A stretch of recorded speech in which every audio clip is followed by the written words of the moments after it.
If you spend enough time going to bars, there will come a day when you'll run into some trouble. At this point, there's only two ways to settle the dispute, either by talking it out or taking it outside. But there exists a breed of men out there who elected to follow a third way, one that is both more civilized and barbaric at the same time. An arm fight.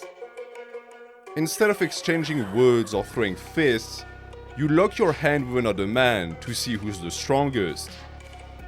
For thousands of years, guys have been putting their might to the test in that fashion. And from ancient Egypt to our modern days, the goal has always been the same: to pin the opponent's hand in order to demonstrate your superiority over them. As such, it would be wrong to call arm wrestling a simple sport.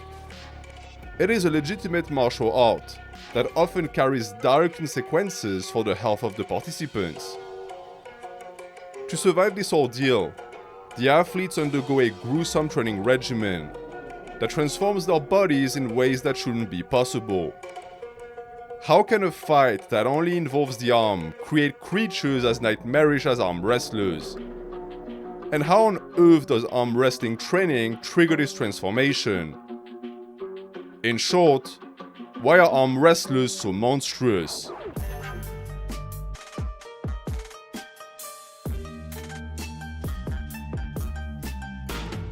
Whoever you are, you've arm wrestled before. The urge to lock hands with another guy and pull is present in everyone, and since all you need to get started is functioning limbs and a table, it isn't surprising that we've all tried at least once. This is confirmed by the insane worldwide popularity of the sport. From Japan to America, all the way to the Middle East, everyone seems to enjoy watching two dudes try to pull each other's arms out of their sockets. No need to know the rules to get a kick out of watching some kid named Schoolboy destroy adults twice his size, explaining the viral nature of arm wrestling videos. Not only are the premises of victory easy to grasp, but the sheer energy that emanates from these matches is enough to entertain a crowd. And that's not even mentioning the colorful characters that made the sport so big in the first place. The most obvious one being Devon Larratt, whose mic work is as legendary as his table feats. Despite this popularity, few of us will ever get to understand what it means to be a true arm wrestler. Calling it a martial art is no exaggeration, as it contains the 5 aspects that make one. First, the confrontation with an opponent. Second, the risk of severe injury. And third, the technical aspect. If at first glance, arm wrestling seems to rely entirely on brute strength, anyone who's attempted to pull before knows that if you don't have the technique down, you'll get spanked by dudes much weaker than you. That's the fourth aspect, the ability to beat an opponent stronger than you. You can have arms as big as the other guy's thighs. If you don't know how to use them, you're dead in the water. This is what entices so many to sacrifice everything for the sport. The more you give it, the more it gives back. You can pull for 20 years and still wake up every day to a new lesson. For as long as you live as an arm wrestler, the table will keep teaching you. That's the fifth and final aspect. You can keep doing it as long as you're alive. It isn't unheard of for arm wrestlers to keep pulling into their 60s, and many of the top dogs are middle-aged men. However, it'd be wrong to believe that power is completely useless in the sport. But competing in arm wrestling requires a very specific form of it that you won't build by doing bench squat and deadlifts. What you want here is table strength. Technique is so important in arm wrestling because it's a game of angles. Whoever gets the best leverages wins, explaining why fighting for position before a match is so important. But gaining a strategical upper hand is not enough. You still gotta pull. This is why arm wrestlers do everything they can to accumulate power, developing their strength in every way that might be relevant on the table. This is known as table strength, and it leads to a type of training that you won't see anywhere else. Forget about full range of motion or training the entire body equally. These things don't apply here. You only train what you use, and you stick to the positions that you'd encounter on the table. Surprisingly, this might mean foregoing weights altogether. According to the legendary John Bezink, the best way to get better at arm wrestling is simply to pull, to the point that he'd forgo the gym altogether and prepare for his matches by spending as much time as possible at the table, sharpening his body for future fights. We're not just talking about muscles here. Bones and tendons are just as, if not more critical to your success as an arm wrestler, for the simple reason that you pull with your structure. No amount of curls will prepare you to have someone tugging in your forearm for minutes at a time. And jumping into an arm fight unprepared is the best way to tear something. This is why any club worth its salt will have you train only once a week as a beginner, in order to build up the necessary resilience to endure matches.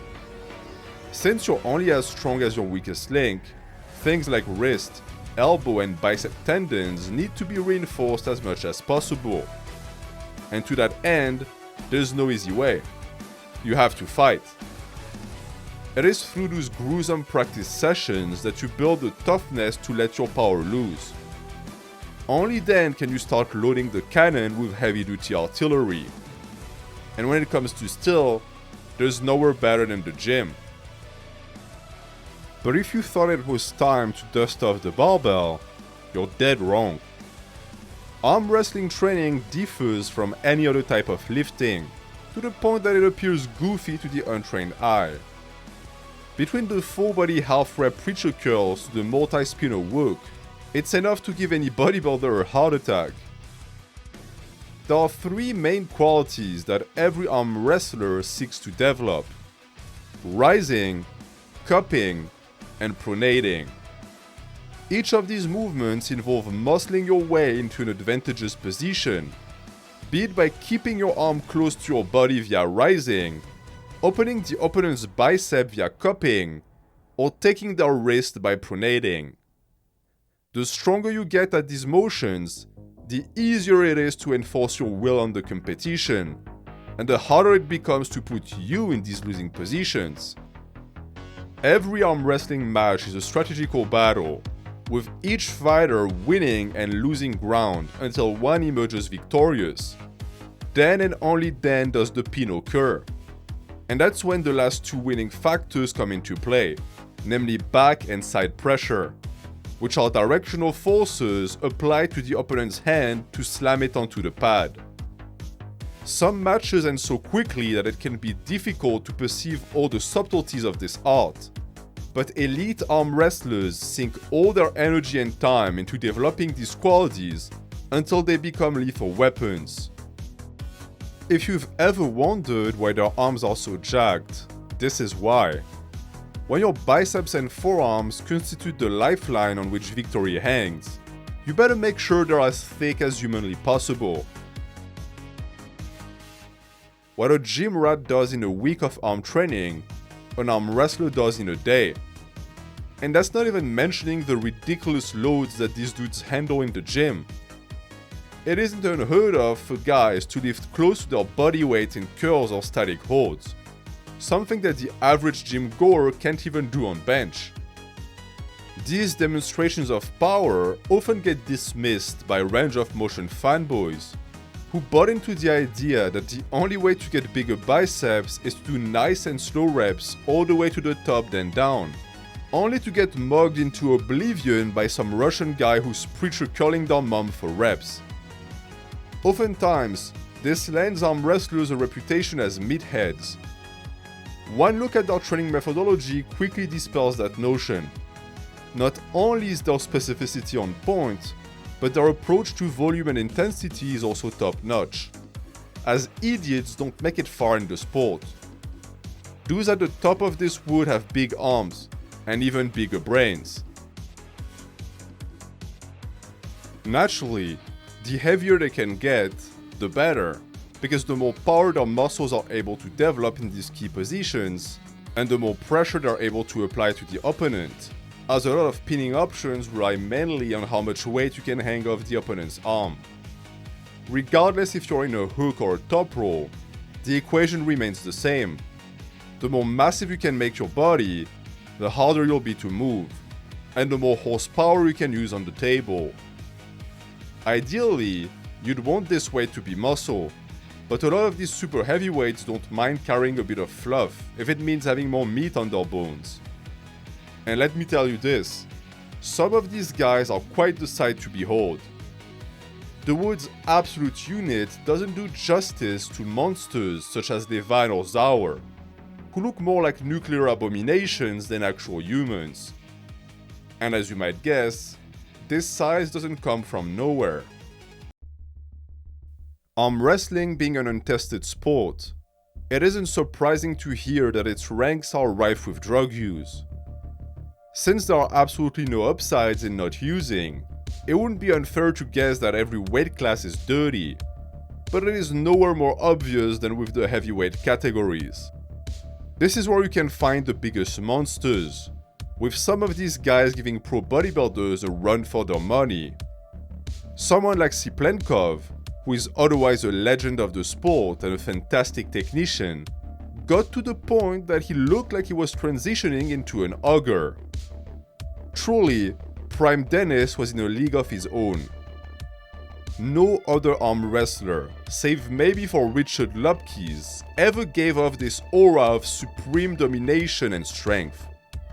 Now of course, this is also due to genetics.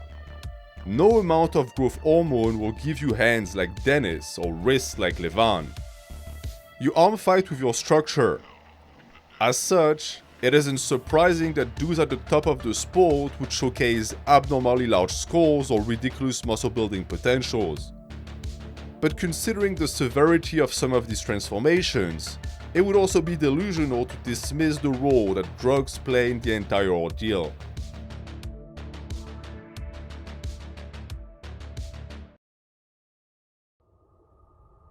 While not ideal, this widespread use of PEDs is less problematic than in bodybuilding, for the simple reason that taking grams of shit isn't enough to win. People like to badmouth Levan, but just like Siplenkov, he is a master at what he does. You don't become the best arm wrestler in the woods simply by being big. Zauer is another good example. Despite looking like Shrek on Tren, he is a master of the fast hit, and his ability to pronate and rob the opponent of his wrist is truly magnificent. In the lighter categories, we also have geniuses such as Bezenk or Ongpaev, two technical maestros who have elevated the top roll to the rank of art. Watching any of their matches is like witnessing a fisherman roping a shark. It is a methodical execution that inevitably ends in total victory.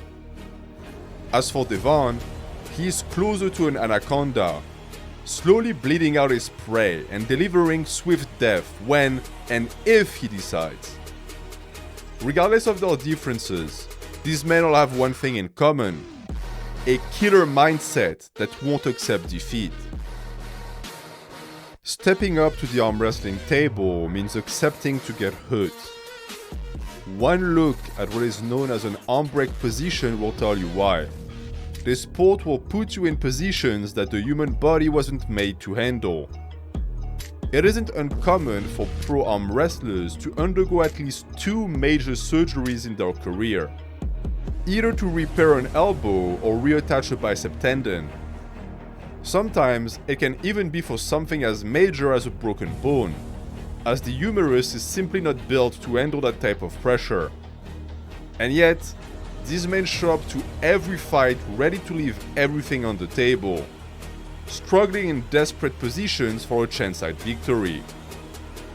While their bodies might be that of monsters, their spirits are that of giants, a group of modern warriors whose whole battlefield fits between their pinky and their thumb.